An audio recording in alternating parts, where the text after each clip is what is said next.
ভাই এটা আমাদের রুম, এই রুমে থাকি। আর ব্যাপার হচ্ছে ভাই সে কথাই নেই, আল্লাহ চাইলে কি না পারে, সব কিছুই পারে।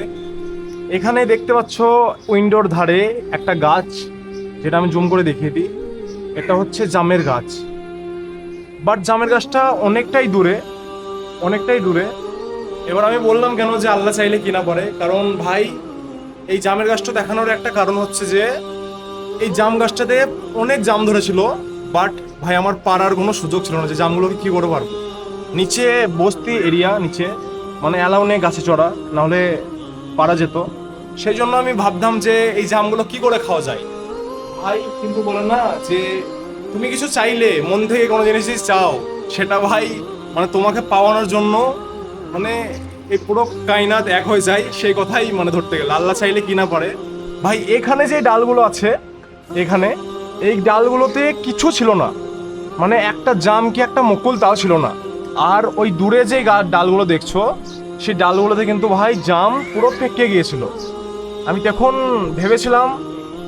ভেবেছিলাম যে আল্লাহর কাছে আমি মানে শুক্রিয়া আদায় করেছি এই জন্য, এই জাম আমাকে খাওয়ানোর জন্য। বাট আমি তখন ভিডিওটা বানাইনি, তখন মানে সে আইডিয়াটা ছিল না, বাট মনে মনে অনেক হ্যাপি হয়েছিলাম এবং আল্লাহকে তালাকে বলেছিলাম থ্যাংক ইউ। কারণ ভাই এতটা দূরে ছিল যে আমরা মানে আমার কোনো জাম খাওয়ার মানে কোনো ছিল না, হাতই ছিল না, মানে লাঠি দিয়ে পারবো সেরকমভাবে পারার কোনো সুযোগ নেই।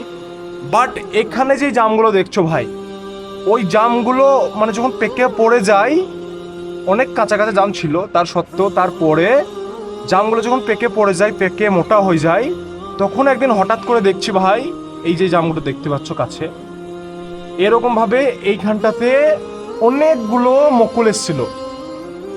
মকুল আসার পর আস্তে আস্তে সেটা মানে কাঁচা জামটা মোটা হতে লাগে। আর ভাই একদিন বৃষ্টি হয় হঠাৎ করে, আর সব জামগুলো পেকে যায়। সেই বলে না ভাই, আল্লাহর উপর ভরসা রাখো, তুমি যেই জিনিস চাইবে সেটা একদিন না একদিন ঠিক পাবে, শুধু ধৈর্য ধরতে হবে। তাই ভাই আমাকে সত্যি বলছি, এই গাছ সে আল্লাহর আদেশে আমাকে এই জানলা দেখে আমাকে জাম খাইয়েছে, এটাই হচ্ছে। তাই সব সময় মানে কোনো জিনিস যদি না পাও তা দুঃখ করো না, অবশ্যই সেটা যদি তুমি মন থেকে চাও, সেটা যদি তোমার পাওয়ার থাকে তো অবশ্যই পাবা।